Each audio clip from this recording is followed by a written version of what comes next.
Through my years of investing in real estate and training people how to invest in real estate and build personal wealth, there are some common questions that pop up time and time again, and 4 common real estate questions that I get all the time, and I want to answer them. So real estate investment is my passion. For those of you who know, look, real estate actually helped me, go from a broke student to actually building a 7-figure real estate business. Look, today what I do talks.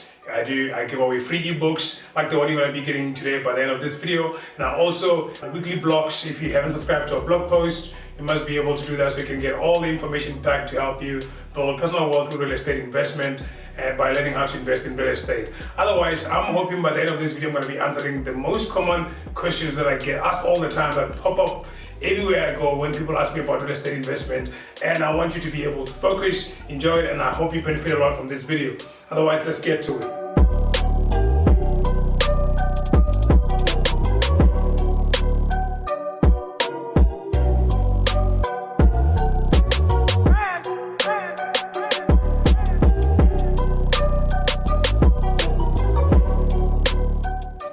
Question number 1, do I need money to invest in real estate? Actually, no. That's a big misconception about real estate investment. There's a lot of ways that you can use. Actually, there's 20 plus, ways that we actually cover in our course on creative financing real estate. Because let's face it, if you go through the bank finance, there's only, so much you can do until you hit the wall. And actually, if you try alternative financing also, like rent to buy, like all the other finances, there are still some stringent requirements you have to go through, but then there are other ways that you can actually be able to use that you can be able to start investing in real estate with no money and be able to build your real estate investment portfolio. So by this ebook also I'm giving out, I'm actually touching on some 3 proven strategies that I've used it myself and they've helped me be able to build, go from 0 to building a 7-figure real estate business, and I want you to be able to benefit from that. So there are ways you can be able to do, like giving away referrals to agents, to wholesaling your deal, and a lot of other ways that you can use that you don't actually need money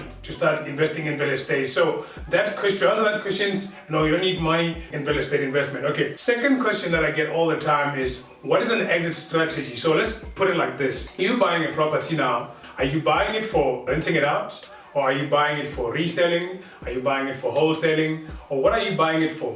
Exactly, that is the exit strategy. So meaning that whenever you buy a property, you must know the purpose of it. So that means that you're actually making money when you buy in real estate. That's the key thing that you have to know. And if you forget anything by the end of this video, just know that in real estate, you actually make money when you buy. Meaning that when you buy real estate, you must already know what you're going to be using it for. Are you going to be renting it out? And if yes, how much? And how much is the rental you're going to be getting and how much you're going to be getting in your pocket. Because an investment, as I said before, it must be putting money in your pocket. And if it's not putting money in your pocket, then it's not an investment. So question number 3 is, how do I pick the right property to invest in? So I just put this thing, I think this is a very, very common question I get all the time, and people forget that real estate is a multifaceted, industry.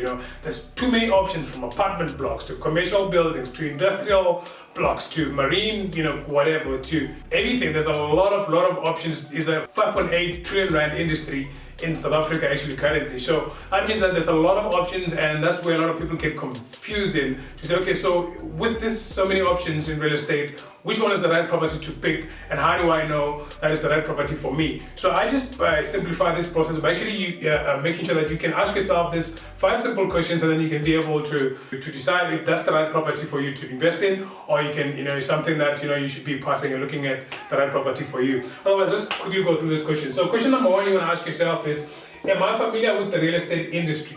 So that's another thing. It's just like when you're buying, a restaurant. If you had to go and buy a restaurant, you have to know that, am I familiar with the restaurant industry? Do I know, how to do everything that restaurants need? Can I hire a chef? Do I have an experience on that? Or can I get somebody who knows and then I partner up with somebody? So that's the first question you must ask yourself. Are you familiar with the property industry? And if yes, then you can move into the next question. Is it high or low maintenance? That's another thing, because one of the big expense on a property is the maintenance, especially if you have a tenant, that maybe if you have students, that's where your maintenance costs are going to be going higher. But also in general, you must be knowing what type of property you're looking for, and is it going to be a high or low maintenance. That's going to also help you refine your strategy and knowing which is the right property for you. And if you answer this question, either it's a high or low maintenance, you're going to go to the next one, is how much time do I want to spend working on this property? property. Some people might say, look, I want to buy a property where it's close by, so I can be able to go and fix stuff, and then I can be able to, when the geyser bust, and I can call my guy and go there myself. Somebody might say, you know what, I don't want to spend any time on it. I want to get a manager, and I want to be able to set it up as something that I'm actually managing the manager, and I'm just managing the entire portfolio, not actually doing the day-to-day job. So that also helps you refine your strategy in terms of which one is the right property for you to pick and what would be able to work out for you. So answer this question of time, and then is the bigger question is here, because we're always investing for cash flow, is, will this investment yield a higher return on investment? That's another thing. It's an investment, so you want to be showing that you get the most you can from the real estate investment that you just made, and you want to be asking yourself this question, before you even start, thinking about putting an offer or anything.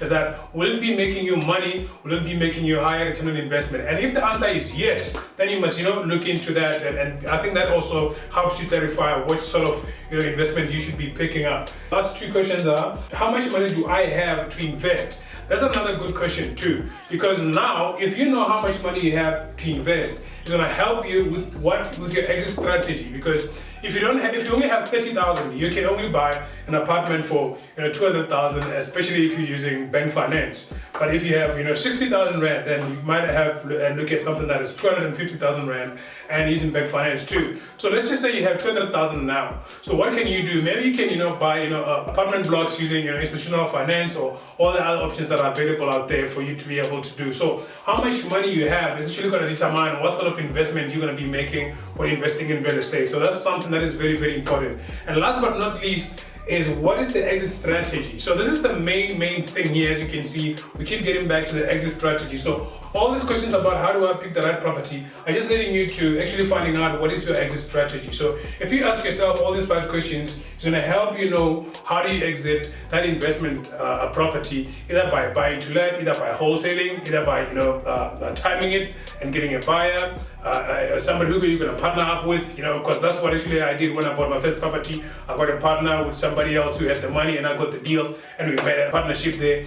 And there's a lot of other ways that you can be able to do this, and we're going to be touching more on that in our course on no money and no risk investing. So we're going to be going over 20 creative financing ways you can be using to actually scale your real estate business. Otherwise, I hope you learned a lot from this video, and from today onwards going forth, you already know what to do. And if you ever had one of these questions before and it's troubling you, I hope you managed to answer those questions. Otherwise, if you haven't subscribed to our channel, you can subscribe to our channel. If you haven't got the ebook, get the ebook today. I think it's going to help you very much if you can be able to do that. And anything else, get in contact with us, and we're happy to help you in your real estate journey so you can be able to build personal wealth through real estate investment. Thank you very much. Bye.